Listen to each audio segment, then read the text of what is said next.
azimuthal quantum number. The word azimuthal itself refers to shape. So it is quite clear now that azimuthal quantum number is something which is related to the shapes. But shapes of what? We will talk about that later on. Azimuthal quantum number, the idea was provided by Sommerfeld. Just like the Bohr's atomic model was one dimensional, in that sense, the Sommerfeld atomic model was two dimensional because that was based on the two quantum numbers, principal quantum number and azimuthal quantum number. Now, the symbol of azimuthal quantum number is L. What azimuthal quantum number shows or what it describes? It describes the Stark effect. You know what is Stark effect? The splitting of the spectral lines when the source emitting the lines is placed in an electric field. It was explained by azimuthal quantum number. How it explains it, it is not the topic of our discussion. It also describes the shapes of subshells.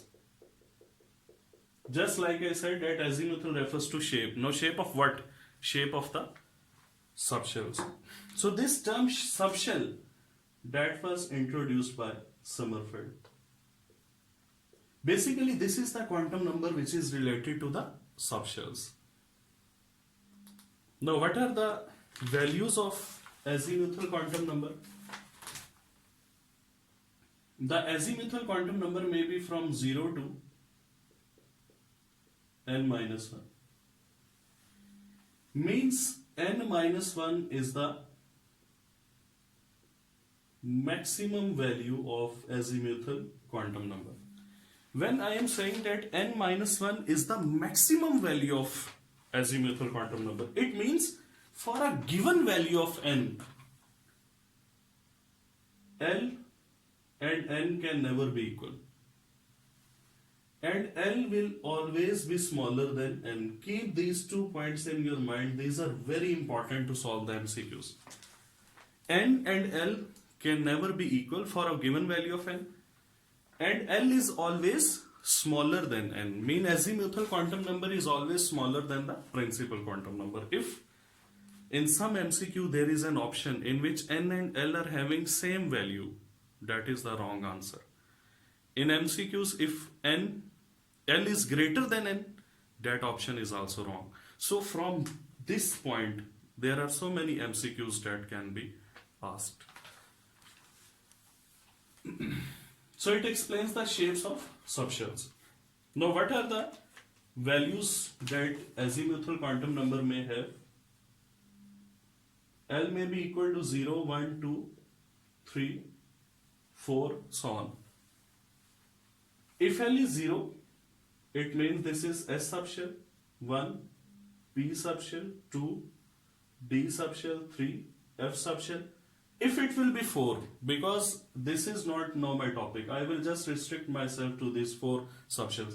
If it is 4, that will be G. Keep in mind there is no E in the subshells. If it is 5, obviously it will be, H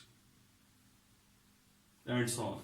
But we will just restrict ourselves to these 4. So I am just erasing these 2. L is 0 mean S subshell, P 1 mean P subshell 2, D subshell 3, F subshell.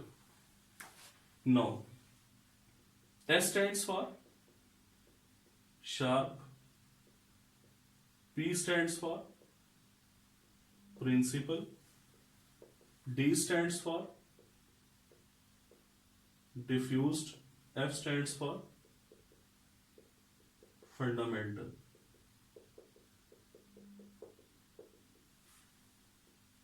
These are all the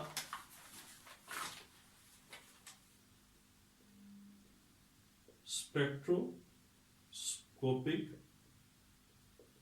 terms. And these spectroscopic terms are used to explain the fine lines or the multiple structures. In the defects of the Bohr's atomic model, you have studied that Bohr model does not explain the fine lines or multiple structures.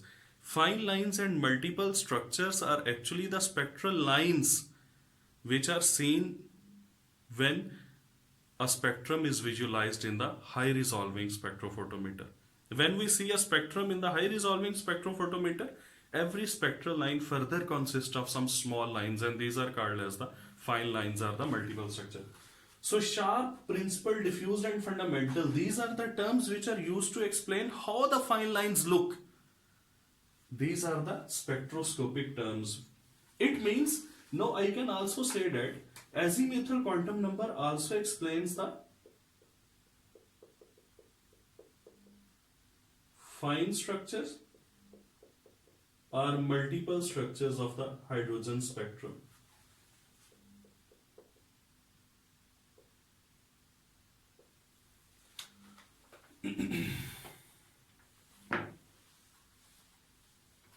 About S subshell, I am going to tell you two more things. That the shape of S is spherical. Then you can say S is symmetrical. These are two characteristics of S subshell, but S stands for sharp. And when I say that S is symmetrical, simply I can say that S is non-directional. So keep this thing in your mind that S stands for sharp. This is a subshell which is spherical in shape. It is symmetrical and non-directional. I will explain all these things one by one. You are just required to keep this thing in mind. What is the shape of the P subshell? The shape of the P is dumbbell, or sometimes it is said it is polar. What's about D? The shape of D is clover leaf or sausage. What's about F? It is highly complicated. So if L is 0, it means this subshell is having spherical shape. L is 1, it is having dumbbell shape. 2, it is having sausage shape. And 3, it is complicated. Now, this azimuthal quantum number also describes, there is a formula 2 into 2L plus 1. Now this 2 into 2L plus 1 actually shows maximum number of electrons that a subshell can accommodate. In case of S, L is 0, so 2 into 0, 0, plus 1, 1, 1 into 2, the answer will be 2.